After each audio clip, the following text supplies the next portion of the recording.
Momento Anefac. Bem-vindos a mais um podcast Momento Anefac. Nosso papo agora é sobre turismo, retomada, hotelaria, deste importante segmento da nossa economia. O nosso convidado é o Thiago Borges. Ele é diretor comercial do Vale Suíço Resort, local em que nós, da Anefac, estivemos lá o ano passado, que sediou o nosso congresso. Eu sou Emerson Dias e antes de começar a conversar com o Thiago, quero pedir a você duas coisas. Claro, acessar a Anefac nas redes sociais, estamos presentes em todas elas. E segundo, acessar o nosso site, anefac.org, conhecer a nossa grade de eventos. Thiago, muito prazer em recebê-lo aqui no nosso podcast Momento Anefac. Oi, Emerson, boa tarde. Obrigado pela participação, pelo convite. É realmente um grande prazer poder fazer parte aí desse time tão qualificado que é a Anefac e poder contribuir um pouco aí com a nossa experiência no sentido de, com a realidade que a gente está vivendo aí do turismo, como que a gente deve passar por isso tudo e poder dar algumas notícias aí, tomara que boas para as pessoas e que a gente possa começar a enxergar essa retomada que a gente vem falando aí, como a gente já comentou anteriormente. Legal. Thiago, fala para a gente um pouco assim, como é que foi para vocês, né, receber essa notícia de pandemia, fechar o hotel, lidar com umas pessoas, né? Imagino eu que vocês tinham aí já uma grade de eventos combinada com muitas organizações. Como é que foi o impacto para vocês disso tudo? A gente teve acesso às notícias mundiais com uma certa precaução logo no início e conversando com as empresas que a gente tinha os negócios fechados. No começo disso tudo, fevereiro, meio de fevereiro, as notícias eram de que isso provavelmente não afetaria muito as nossas tratativas, as nossas negociações. 100% dos nossos clientes que estavam com os eventos fechados foram contatados por nós e eles tiveram a mesma ideia inicial de que as coisas se manteriam da forma que estavam e que nós deveríamos seguir com os nossos planejamentos. Isso mudou completamente a partir do momento que foi decretada uma pandemia mundial e até os próprios executivos que tratavam conosco não tinham tanta noção dos protocolos que afetariam as próprias indústrias que eles trabalhavam. Então, as grandes companhias, quando enxergaram e foram impactadas com essa notícia, começaram a entender quais eram as consequências desse status, né? Como que as coisas mudariam a partir daquele momento. Para nós foi muito complicado, porque a gente trabalha com o produto mais perecível que existe, que é data. Então, a gente tem a nossa capacidade de apartamentos, salas, restaurantes, e elas estão vinculadas a datas. E isso a gente fez com as negociações que a gente foi fazendo, a gente começou a tratar com cada empresa dentro dessa nova realidade, dessa situação caótica que a gente passou a viver.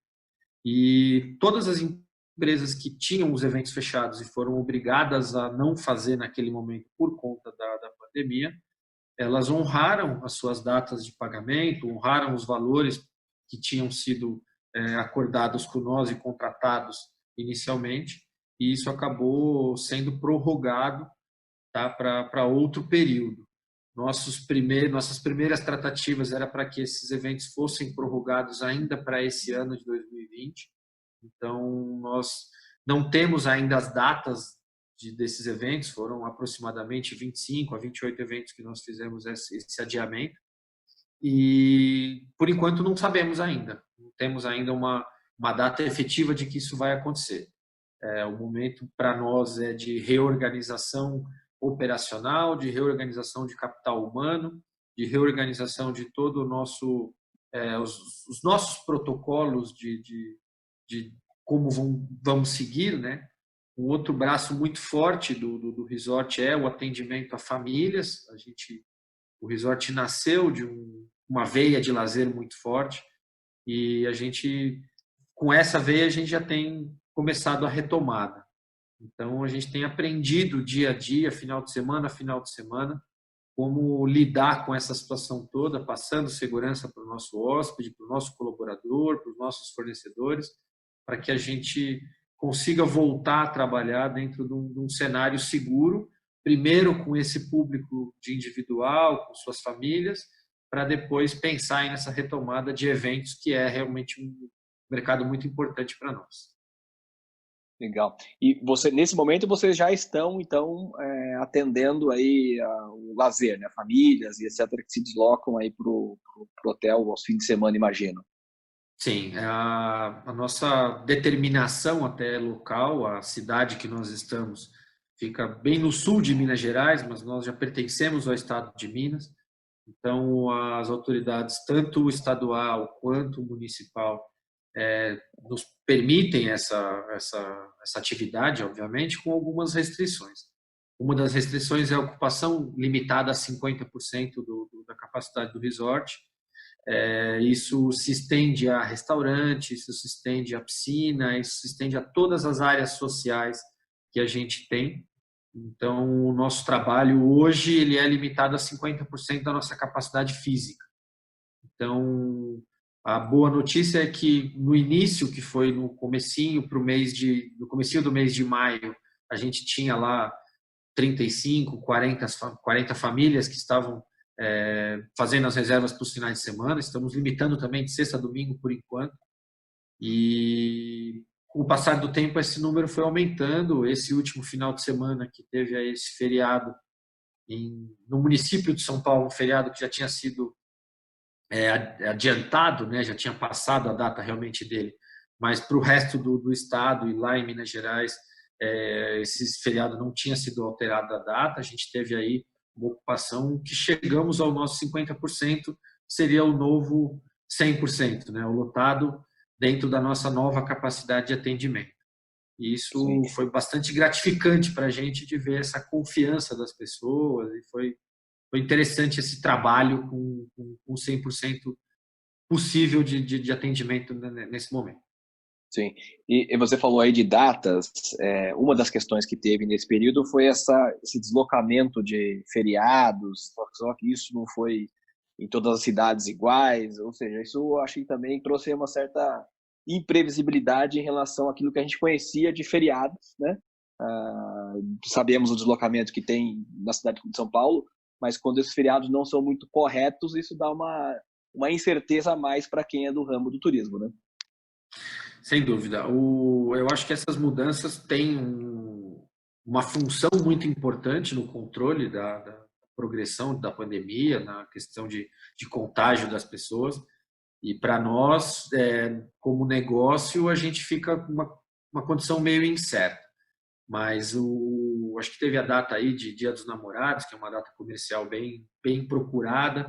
A gente teve o feriado em si na quinta-feira da semana passada para as cidades em todo o estado de São Paulo, menos o município, e isso realmente trouxe para a gente aí uma demanda um pouco maior. Acho que demanda essa que vem aumentando, da necessidade das pessoas saírem um pouco de casa, de buscarem opções seguras para terem aí o seu final de semana de lazer com a família, ter um contato maior com a natureza, e isso a gente consegue oferecer lá com bastante propriedade. Legal. Você tocou num tema importante, né? Acho que depois de um período longo que as pessoas ficam em isolamento social dentro das suas casas, elas chegam a um certo momento em que as pessoas querem, precisam, né, sair, precisam se movimentar. Isso, você entende que é um momento de retomada? Isso vai impulsionar, talvez, no segundo semestre, esse tipo de empreendimento? Qual que é o seu sentimento em relação a este consumidor que ficou isolado e que agora, à medida que vai se liberando aos poucos, ele tende a ter um aumento nesse segmento, ele tende a ficar um pouco ressabiado? Qual que é a sensação de vocês? O que eu sinto do consumidor, até do nosso hóspede, é uma procura por opções seguras. É o que a gente tenta se colocar na prateleira dentro dessas opções, como uma opção segura de um possível divertimento, de um possível passeio junto com a família. Os protocolos são bem conhecidos aí, até do turismo. O Ministério do Turismo lançou um selo recentemente falando sobre os protocolos, sobre as medidas necessárias para cada hotel, principalmente. Aí depois tem a empresa aérea, tem uma série de desdobramentos desse protocolo dentro do turismo. E nós, como participantes aí da Associação Brasileira de Resorts, eu participo também atuantemente dentro dessa associação. A gente participou da elaboração desse protocolo, então, obviamente, o Vale Suíço tem todas as medidas, todos os processos adequados a esse processo, a essa nova forma de hospedagem, e isso faz com que o hóspede veja, assim, nessa opção segura de viagem, uma forma de poder sair um pouco de casa. Acho que existe uma grande demanda reprimida, tanto dessa área das pessoas viajarem com as famílias, poderem fazer aí um momento de descanso num ambiente diferente do que elas fazem isso dentro de casa. Então, eu acredito que essa retomada vai passar bastante por esses empreendimentos, principalmente ao redor dos grandes centros, né? Nós, como estamos aí a 110 quilômetros de São Paulo, da capital, a gente acredita que vai ter aí uma procura grande para ter esse contato com a natureza, para fazer de uma forma segura um passeio com a sua família, poder entrar numa piscina, que já foi até amplamente divulgado que a piscina é um ambiente super seguro por conta de cloro, enfim. Então tem aí algumas opções dentro desse círculo, vamos dizer aí, 110, 150 quilômetros de São Paulo, para que as famílias possam se divertir inicialmente, e num segundo momento as empresas também buscando essas opções de fazer alguma reunião em algum momento com o pessoal local e as pessoas de outras regiões do Brasil talvez usarem essas ferramentas que a gente tem aprendido a usar cada vez mais, de reunião online, fazer esses eventos híbridos, que eu acho que é uma tendência, sim, isso acontecer por um tempo até maior do que todos que fazem essas reuniões presenciais gostariam, né? A gente está acostumado a receber as pessoas, a ter o calor humano, a trocar mais experiências com o contato físico, mas eu acho que a tendência disso é prosseguir por mais um tempo até que a gente possa voltar a 100% de eventos presenciais. Acho que vai ser meio assim, programa de televisão, né? Você consegue assistir pela televisão, mas tem um pessoal que está lá no público, né? Na plateia, né? Mais ou menos acho que esse é um pouco do formato aí que vai acontecer. Você falou da Associação Brasileira de Resorts. Dá um panorama geral, como é que está esse segmento dentro da economia, né? Como um todo. Imagino eu que tem resorts de vários tamanhos no Brasil, assim como tem pequenas pousadas, né, e grandes hotéis, enfim. É um segmento que tem bastante diferença na sua composição individual, né? No tipo de empreendimento, enfim. Como está o setor de uma forma geral? Quais os impactos maiores, né? E quais as expectativas? Por exemplo, algum tipo de incentivo governamental, alguma coisa que está sendo pensada nesse aspecto? Como é que está esse segmento? O segmento está muito preocupado, né? É uma área muito sensível no sentido de ter pessoas, né? Nós precisamos realmente do convívio das pessoas. O resort ele vive da visitação. É difícil você tentar criar algum produto ou algum tipo de experiência que não seja presencial. Então, o segmento resort ele tem um braço e uma tendência muito grande dos seus participantes da associação, voltada ao norte e nordeste do país. Então, esses locais estão com um problema, vamos dizer assim, um pouco maior, porque dependem do aéreo, dependem da segurança das pessoas saírem de suas casas com a família para poder viajar para lá, fora essa questão de eventos, né? Eu estou falando na mesma ordem de retomada que nós do Vale Suíço estamos trabalhando.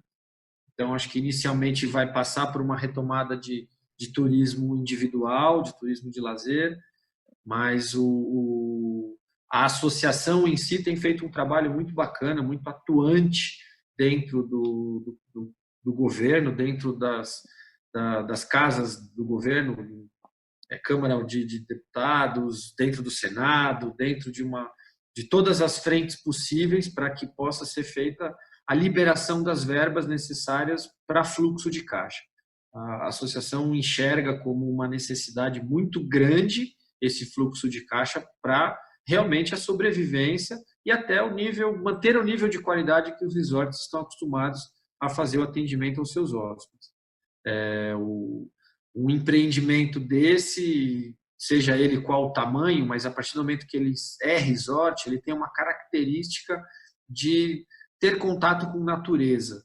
Para ter esse contato com a natureza, grande parte dos resorts tem uma área muito maior, independente do número de quartos. Então, você pega um apartamento, um hotel de apartamentos aqui em São Paulo, que tem o mesmo número que eu, que são 250 apartamentos.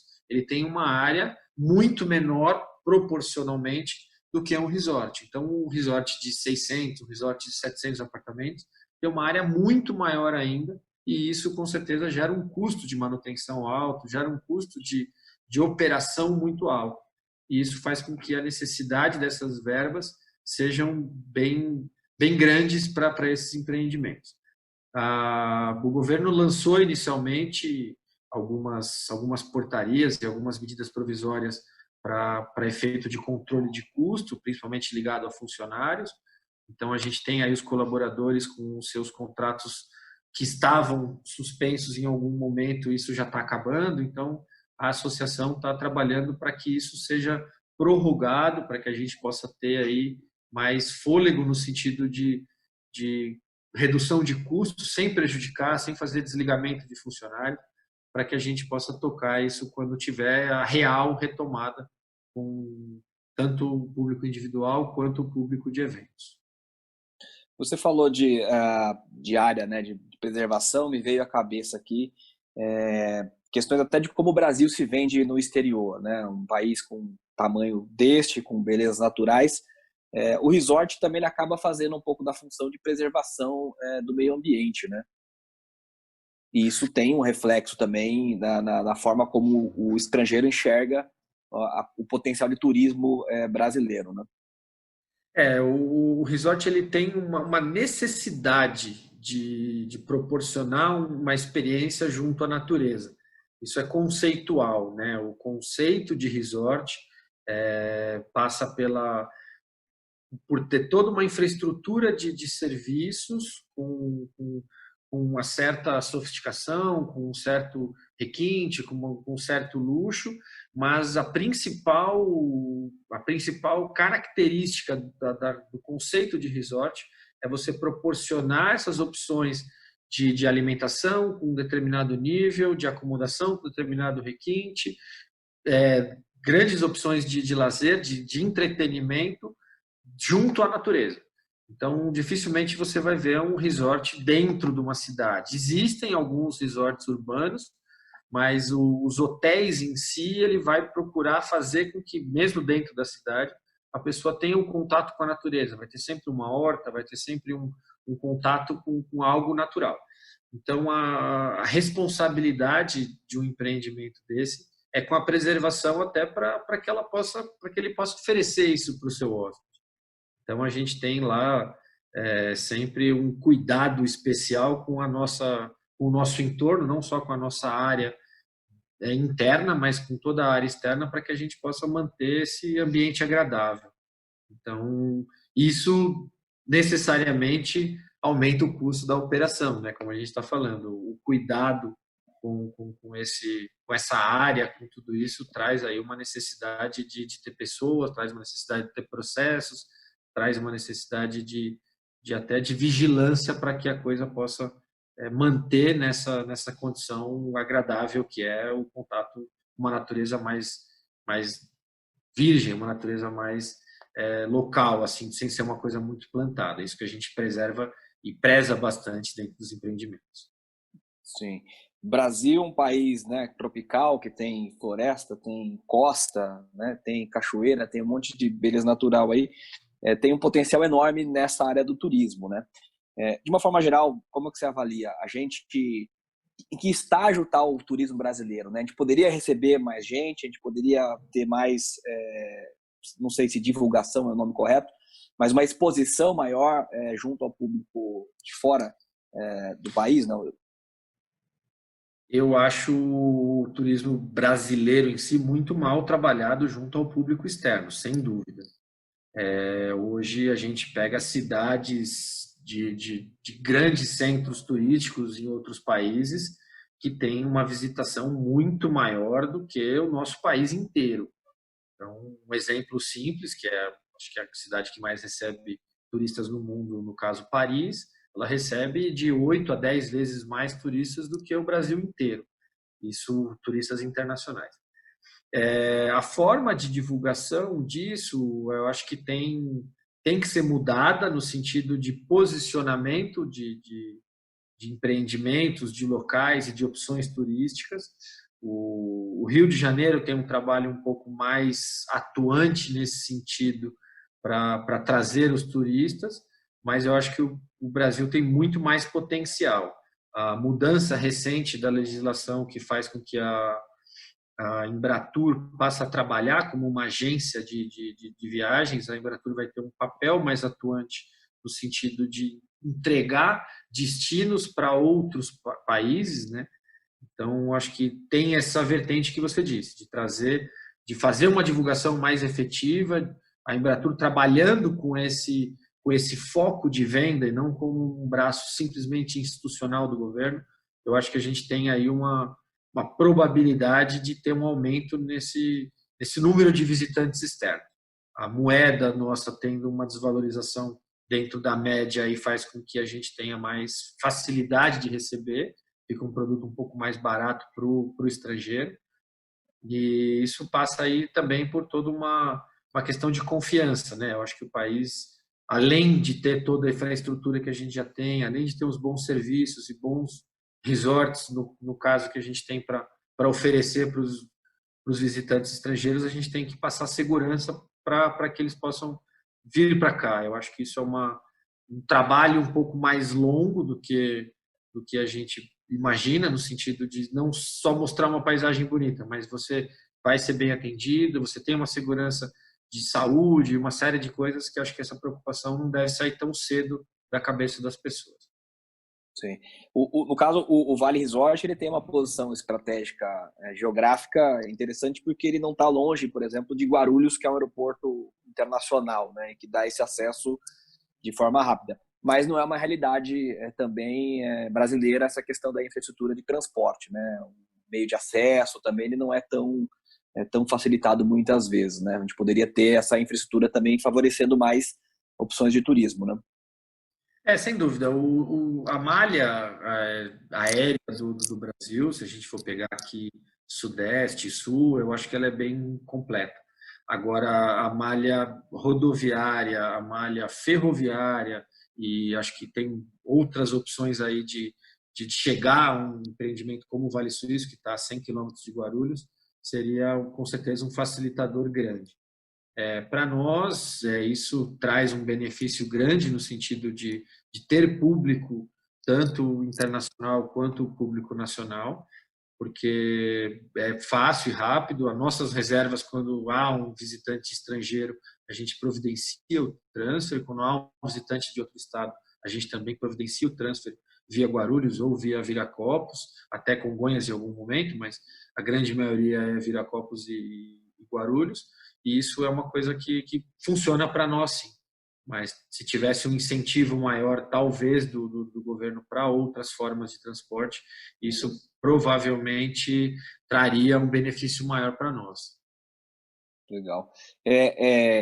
Preservação, né, geração de renda e lida com uma questão muito importante que é talvez a preservação até mental e psíquica das pessoas, né, de poder ter um momento aí de alívio, de lazer, de descontração. Talvez poderia ser até uma atividade essencial, né, nessa classificação que temos tido aí agora para liberação ou não, né? Eu acho que o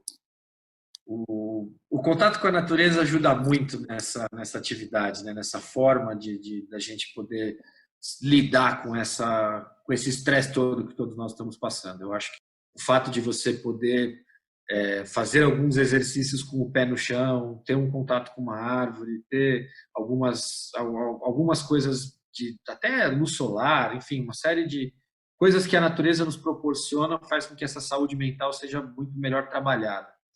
Então, eu acho que o momento que nós passamos vai fazer com que a gente valorize mais algumas coisas que antes a gente passava com menos percepção, a gente não dava tanto valor a algumas coisas que hoje, a partir do momento que a gente puder fazer, a gente vai olhar para aquela situação, para aquela circunstância e vai realmente valorizar. Eu, além dessa questão da experiência própria, o que eu acho que isso vai ser uma consequência natural para que as pessoas deem esse valor devido a algumas experiências. Eu torço muito para que esse momento que a gente esteja passando possa trazer aí um pouco mais de altruísmo para as pessoas, que possa trazer um pouco mais de empatia e que as pessoas possam olhar não só para essa experiência que ele vai valorizar um pouco mais a partir desse momento, mas também olhe um pouco para outra pessoa, olhe mais para o espaço de quem está do seu lado e respeite mais um pouco o dia a dia de cada pessoa. Então, eu acho que tudo que está acontecendo tem uma função, não sei se imediata, mas eu acho que a gente vai aprender com isso tudo, a valorizar mais, como a gente citou aí, esse contato com a natureza em busca de uma saúde mental melhor, mas eu acho que a gente deve começar a valorizar um pouco mais o companheiro de trabalho, o vizinho de carro e, enfim, acho que respeitar o próximo poderia vir aí nesse pacote todo que a gente tem passado. Legal, muito bom. Tiago, obrigado aqui pela sua participação desse papo aqui conosco no Momento ANEFAC. Foi um prazer falar contigo. Se você quiser deixar alguma mensagem final, apesar que você já fez aí acho que uma deixa interessante, né? Essa questão do aumento da empatia, de olhar mais para o outro, né? Esse contato com a natureza propicia isso muito para as pessoas, sem dúvida. Mas se você quiser deixar aí as suas palavras finais para quem está nos ouvindo, fique à vontade. De antemão, agradeço a sua participação. Eu que agradeço, Emerson. É um grande prazer aí poder contribuir de alguma forma com algum conteúdo, com alguma experiência da nossa vivência do dia a dia. Eu acho que pensando em todas as pessoas que fazem parte aí do mundo ANEFAC, da associação tão respeitada que é a ANEFAC, eu gostaria de deixar sim uma mensagem mais focada na força que a gente deve fazer para a retomada. Eu acho que o momento de ficar em casa, o momento de se resguardar, o momento de cuidar mais da sua família e do eu está passando um pouco. A gente já aprendeu bastante a fazer isso. Eu acho que o dia a dia deve trazer aí para nós uma necessidade econômica muito grande. Eu acho que a gente tem uma responsabilidade, cada empresa, cada diretor, cada executivo tem uma responsabilidade dentro desse processo de retomada. A gente conversou um pouco antes, eu gostaria de colocar isso formalmente aqui, no sentido de cada pessoa que tiver acesso a esse material e puder pensar em uma atitude para ajudar nessa retomada econômica, no sentido de fazer alguma ação junto a um mercado, junto a uma empresa que ele tenha parceria, tomar alguma atitude para que a economia volte a girar. Eu acho que cada um fazendo a sua parte, a velocidade dessa retomada pode ser um pouco maior. Ela pode vir um pouco mais rapidamente, se todo mundo tiver realmente a consciência de que é bom retomar a economia, é bom voltar a investir, é bom voltar a contratar, é bom voltar a realizar algum evento, algum treinamento, alguma ação de divulgação, algum lançamento de produto. E isso faz com que a gente possa ter aí, o quanto antes, uma economia e as empresas fortes como a gente estava aí antes desse processo todo. Legal. Muito obrigado, Tiago, mais uma vez, pela sua participação aqui no Momento ANEFAC. Foi um prazer falar com você. Obrigado, Emerson. Foi um prazer. Bom, se você gostou desse papo, e eu tenho certeza que você gostou, o que você precisa fazer agora? Compartilhar com seus amigos, familiares, colegas de trabalho. Saiba que aqui na ANEFAC, além deste papo no podcast Momento ANEFAC, tem mais outros 50 para você ouvir, participar e também compartilhar. Porque nós aqui da ANEFAC estamos há 52 anos produzindo conteúdo relevante para você, para sua carreira e para os seus negócios. Não se esqueça, acesse a NEFAC nas redes sociais, estamos presentes em todas elas, LinkedIn, Facebook, Instagram e no YouTube. E também acesse anefac.org, conheça a nossa grade de eventos e o Educa ANEFAC, onde você vai ter outros conteúdos à sua disposição. Eu sou Emerson Dias e volto contigo no próximo episódio do podcast Momento ANEFAC. Até lá.